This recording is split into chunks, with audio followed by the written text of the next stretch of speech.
हाज़रीन बस, आप हजरात ने अभी पूरी बातों को समाअत किया कि प्रोग्राम का उन्वान और प्रोग्राम किस लिए रखे जाते हैं, सारी बातों को बताया गया। आइए मैं अब बग़ैर किसी ताख़ीर के जलसे को शुरू करने के लिए, जलसे के आगाज़ के लिए जनाब हाफिज़ मुजीबुर रहमान साहब को दावत देता हूँ कि वो आएँ और तिलावत कलामुल्लाह से इस जलसे का आगाज़ फरमाएँ।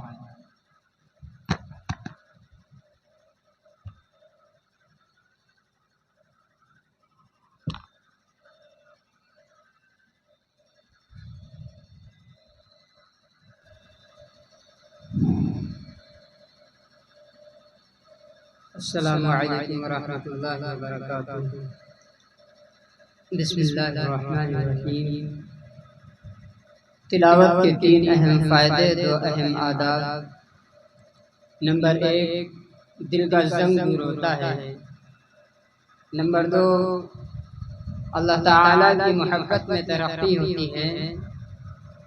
नंबर 3, हर हरफ के पढ़ने पर 10 नेकियां मिलती हैं। बिला समझे पढ़ने पर भी अगर कोई शख्स ये कहे कि बिला समझे पढ़ने से कोई फ़ायदा नहीं, तो वो शख्स बददीन या जाहिल, ये दोनों बातें हैं। 2 अहम आदाब। नंबर 1, अल्लाह ताला ने हुक्म दिया है कि सुनाओ कैसा पढ़ते हो। नंबर 2, सुनने वाला दिल में ये ख्याल करे कि अहकमुल हाकिमीन और मुहसिन आज़म का कलाम पाक पढ़ा जा रहा है, इसीलिए निहायत आज़मत मोहब्बत के साथ सुनना चाहिए। अऊज़ु बिल्लाहि मिनश शैतानिर रजीम। बिस्मिल्लाहिर रहमानिर रहीम। ला उक़्सिमु बियौमिल क़ियामति वला उक़्सिमु बिन्नफ्सिल लव्वामा। अयहसबुल इंसानु अल्लन नजमअ इज़ामह। बला क़ादिरीन अला अन नुसव्विय बनानह। बल युरीदुल इंसानु लियफ़्जुर अमामह। यसअलु अय्यान यौमुल क़ियामह। फ़इज़ा बरिक़ल बसरु वख़सफ़ल क़मरु वजुमिअश शम्सु वल क़मरु। यक़ूलुल इंसानु यौमइज़िन अयनल मफ़र। कल्ला ला वज़र इला रब्बिका यौमइज़िनिल मुस्तक़र।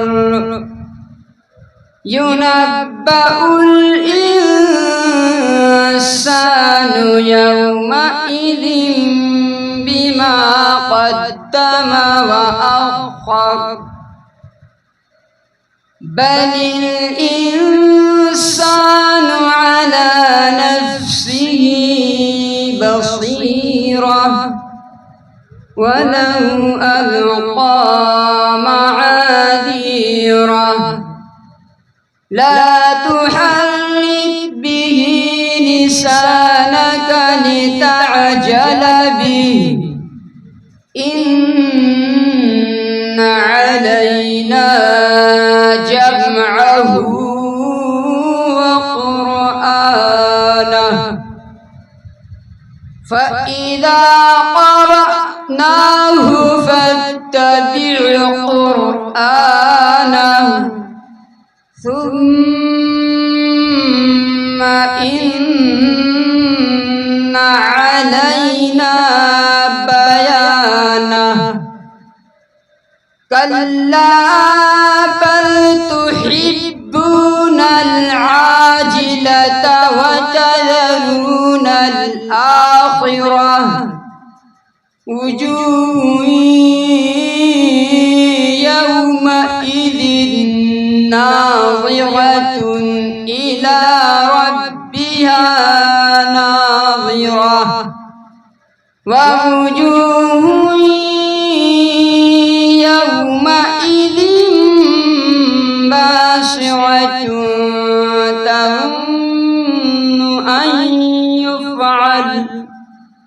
تظن أن يفعل بها فاقرة كلا إذا بلغت التراقي وقيل من راق وظن أنه الفراق والتفت الساق بالساق إلى ربك يومئذ المساق فلا صدق ولا صلى ولكن كذب وتولى ثم ذهب إلى أهله يتمطى أولى لك فأولى ثم أولى لك فأولى أيحسب الإنسان أن يترك سدى ألم يكن نطفة من مني يمنى ثم كان علقة فخلق فسوى فجعل منه الزوجين الذكر والأنثى أليس ذلك بقادر على أن يحيي الموتى صدق الله العظيم.